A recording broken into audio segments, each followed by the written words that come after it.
آج میں ایک بات یہ بھی بتاؤں، عجیب بات ہے کہ میں آپ کو ایک تفریح قلب کے لیے بتا رہا ہوں، اکثر ایسا میرے ساتھ ہوتا رہتا ہے۔ میں ٹیکسی میں بیٹھا ہوا تھا، مکہ مکرمہ کی بات ہے، باہر کہیں جا رہے تھے۔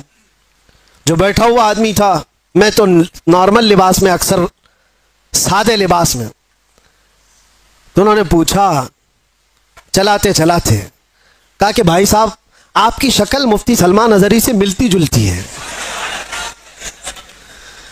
میں نے کہا کون ہے وہ؟ انہوں نے کہا نہیں جانتے ہو آپ کہاں سے ہو؟ ہندوستان سے ہو؟ نہیں جانتے ہو آپ؟ میں نے کہا نہیں، بتاؤ تو کون ہے؟ پھر وہ بتانے لگا، ایسے ہیں ویسے ہیں، بڑے ہیں، عالم ہیں، وہ ہے، تعریف۔ میں نے کہا بھائی وہ تو بھڑکاؤ مولانا تو نہیں آپ بول رہے ہو؟ ان کی بات کر رہے ہو؟ وہ غصے میں آ گیا، تل ملایا، کہا توبہ کرو نہیں تو ٹیکسی سے اتر جاؤ۔ میں نے کہا بات کیا ہے؟ کہا کہ کیوں ایک عالم کی تم توہین کرتے ہو؟ آپ کیوں ایسا بولتے ہو ان کو؟ میں نے کہا وہی نا جو جیل گئے تھے ابھی۔ انہوں نے کہا ہاں گئے تو تھے۔ تو کہا پھر اسی لیے میں ڈرتا ہوں ایسے مولانا لوگوں سے۔ میں نے کہا میں ڈرتا ہوں ایسے لوگوں سے۔ تو بیچارہ ٹیکسی سائڈ میں لگا دیا اور کہا تم اتر جاؤ بھائی۔ میں ایسے آدمی کو نہیں بٹھاتا، میں نہیں بٹھاتا، آپ ادھر جاؤ، آپ توہین کرتے ہو علماء کی۔ میں نے کہا چلو معاف کرو، یہ ٹاپک چھوڑ دو، دوسری بات کرو۔ پھر وہ یوٹیوب کھول کر کے دکھانے لگا، یہ دیکھو، یہ سنو، حق بات کہا ہے، ظالموں نے پکڑا ہے، فلاں فلاں ساری چیزیں بیان، خاموشی سے سنتے رہے۔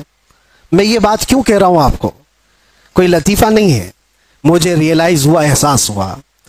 بعد میں اترنے سے پہلے اس نے کہا کہ بھائی ایک بات میں آپ کو بتاتا ہوں، یہ مولانا کی تقریر میں سنتا ہوں، میں ہوں اہل حدیث جماعت سے، لیکن یہ مولانا بریلوی مکتب فکر سے ہے، لیکن بات کرتا ہے محمد رسول اللہ کی،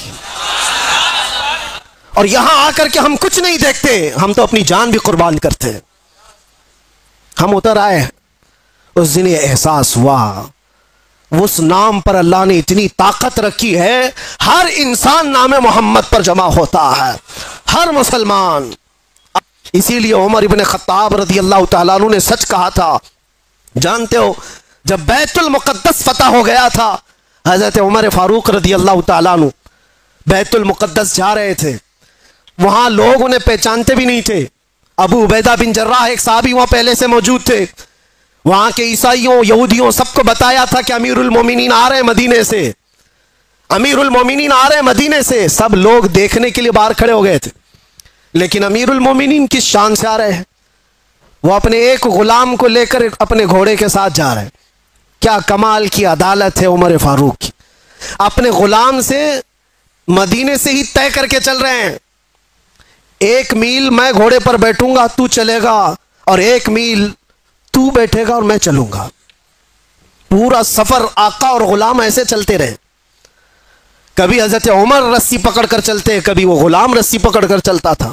اور اتفاق ایسا کہ بیت المقدس جب قریب آیا، لوگ وہاں استقبال کے لیے کھڑے ہیں، اور گھوڑے پر بیٹھنے کی باری غلام کی تھی۔ غلام نے کہا کہ حضور اب تو میں اتر کر چلتا ہوں، آپ بیٹھے۔ کہا نہیں، عدل تو عدل ہے، انصاف، تیری باری ہے، تو بیٹھے گا، میں رسی پکڑ کر چلوں گا۔ رسی پکڑ کر چل رہے ہیں، اور لوگوں میں ایک نعرہ لگا کہ امیر المومنین آ گئے۔ سب دوڑ کر کے اس گھوڑے کی طرف جا رہے ہیں جو گھوڑے پر سوار آ رہا ہے۔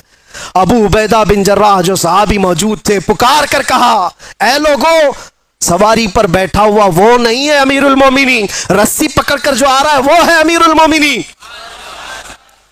دنیا نے پہلی مرتبہ یہ منظر دیکھا ہوگا، لوگ جب آپ کو پکار کر امیر المومنین کہتے ہوئے قریب آئے تو آپ رو پڑے۔ یہ وہ وقت تھا حضرت عمر کا جب پورا عرب جو آج ہے، سعودی عرب جس کو کہتے ہیں، یہ عرب تھا، صرف عرب تھا، سعودی بعد میں بنا ہے۔ حجاز اور نجد جو علاقے تھے اور دونوں ملا کر کے عرب تھا، پھر یمن، پھر عراق، پھر ملک شام، اور پھر فلسطین، پھر مصر، 6 بڑی کنٹریاں جس کا کل رقبہ، کل ایریا اگر ملائیں گے تو جو تقریباً 17 لاکھ اسکوائر کلومیٹر،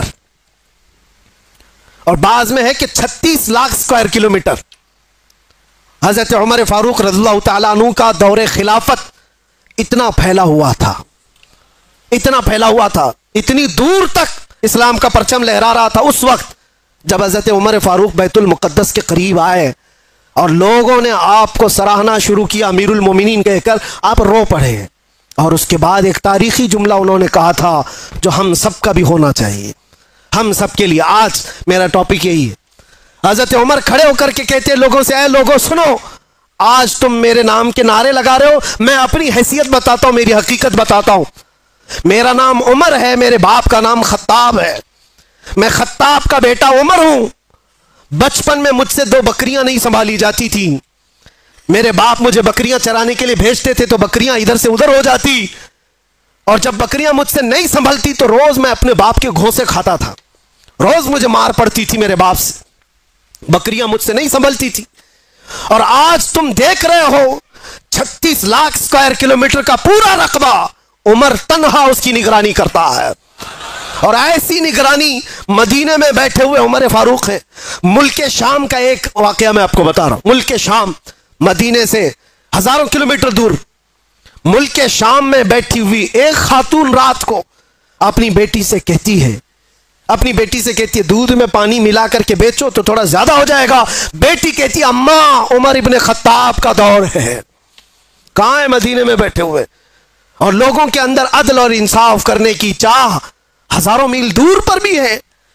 تو حضرت عمر اس دن اعلان کرتے ہیں، آج جو بچپن میں 2 بکریوں کو نہیں سنبھال سکتا تھا، 36 لاکھ اسکوائر کلومیٹر کو تنہا چلاتا ہے، وہ اس لیے نہیں کہ خطاب کا بیٹا عمر ہے، اس لیے چلاتا ہے کہ محمد الرسول اللہ کا غلام عمر ہے۔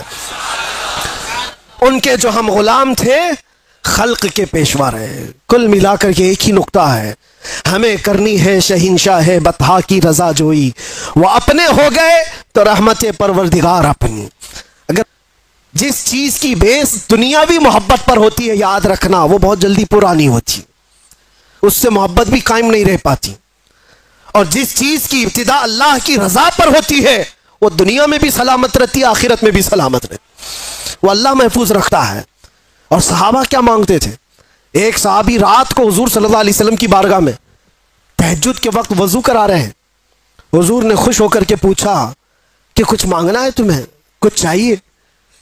آپ سوچو، مالک جنت جب یہ پوچھ رہا ہو کچھ چاہیے تمہیں، کچھ مانگنا ہے، صحابی رسول نے کیا کہا؟ یا رسول اللہ، اتنا چاہتا ہوں کہ جنت میں آپ کا ہم نشین بن جاؤ، آپ چاہیے بس، آپ کا ساتھ آپ ہوں بس میرے لیے۔ حضور نے فرمایا وضو کرتے ہوئے، اب غیر ذالک، اس کے علاوہ بھی کچھ اور چاہیے؟ یہ کون کہتا ہے جو پہلا دے چکا ہو تبھی دوسرا پوچھتا ہے؟ مرشد گرامی حضور تاج الشریعہ رحمت اللہ علیہ نے اسی لیے فرمایا، نبی مختار کل ہیں، جسے جو چاہے بھری جنت ہبا کر دیں ہیں۔ نبی مختار کل ہیں، جسے جو چاہے عطا۔ ارے وہ رسول پاک صلی اللہ تعالی علیہ وسلم کی بارگاہ میں سچ کہا ہے میرے مرشد نے، وہ دم میں جو چاہے، جسے چاہے فرما روا کر دے۔ حضور پاک صلی اللہ تعالی علیہ وسلم کی بارگاہ کے متعلق یہ کہا، سنو، حضور نے دوسری بار کہا کچھ اور چاہیے؟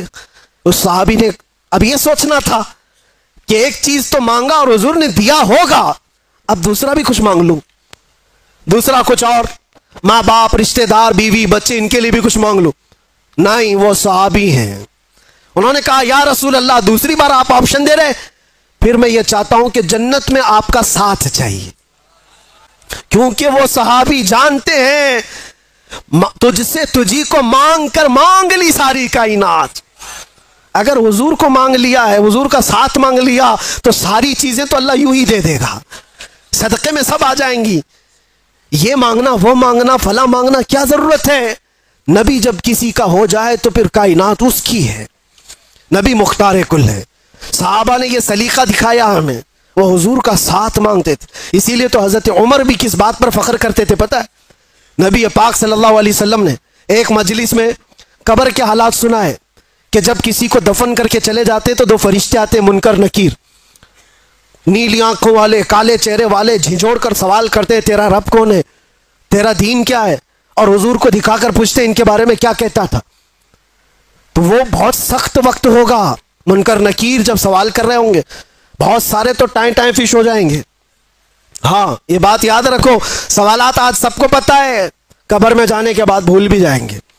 وہ چیزوں میں تو بول سکتے ہو تمہارا رب کون ہے، اللہ، وہ بھی بولیں گے ہم بھی بولیں گے. تمہارا دین کیا ہے، فخر سے بولیں گے میرا دین اسلام ہے. جب حضور کو دکھا کر پوچھیں گے، اور فرشتے بھی سوال کا دیکھو وہاں پر ایک دم ٹائپ ہی بدل گیا ہے، انداز بدل گیا ہے. 2 سوالوں میں تو فرشتے پوچھ رہے ہیں تیرا رب کون ہے، کون تھا نہیں پوچھا. کیا پوچھا، کون ہے، تو کہتے میرا رب اللہ ہے. پھر دوسرا بھی فرشتوں نے یہی پوچھا تیرا دین کیا تھا، نہیں تیرا دین کیا تھا نہیں پوچھا، تیرا دین کیا ہے، تو بولتا ہے میرا دین اسلام ہے. لیکن تیسرے پہ آ کر فرشتے بدل دیتے ہیں. ما کنت تقول فی حق هذا الرجل، حضور کو دکھا کر پوچھتے ہیں یہ کون ہے، نہیں ان کے بارے میں کیا کہتا تھا. بدل گیا سوال. اگر فرشتے وہاں بھی یہ پوچھتے یہ کون ہے تو سب بولتے اب تو دیکھنا ہے کیا یہاں پر کوئی مجال ہے کہ انکار کرے، اب تو پھنسا ہے، بولے گا ہر کوئی بولے گا. لیکن فرشتے وہ نہیں پوچھ رہے یہ کون ہے، بلکہ یہ پوچھتے ہیں ان کے بارے میں کیا کہتا تھا. یہی کہے گا کہ ان کو پیٹ پیچھے کا علم نہیں تھا، یہی کہے گا جو آج چیمی گوئیاں کرتا رہتا ہے دلیلیں کہاں ہیں، وہ کہاں ہیں، یہ کہاں ہیں. میرے عزیزوں اسی لیے دامن تھام لو اعلیٰ حضرت کا. قبر کے سوالات بھی پکے تمہاری گٹھی میں پلا کر کے گیا بریلی کا عاشق. جب فرشتے یہ پوچھیں گے کیا کہتا تھا، تمہارے پاس اتنے الفاظ ہیں کیا کیا نہیں کہو گے. میں تو یہ کہتا تھا سرور کہوں کہ مالک و مولا کہوں تجھے، باغ خلیل کا اللہ رے تیرے جس میں منور کی تابشیں، اے جانے جا میں جانے. اور اتنا ہی نہیں کہتے تھے فرشتوں سنو، اور ہم کیا کہتے تھے، سب سے اعلیٰ وہ اولا، سب سے بالا وہ والا. بجھ گئی جس کے آگے سبھی مشالیں، شمع وہ لے کر آیا. فرشتوں رکو، ہم یہ بھی کہتے تھے ان کے بارے میں زمین و زمان تمہارے، مکین و مکان، چنین و چنا، بنے دو جہاں. ارے ہم تو ان کے بارے میں یہ بھی کہتے تھے دہن میں زبان، بدن میں ہے جان.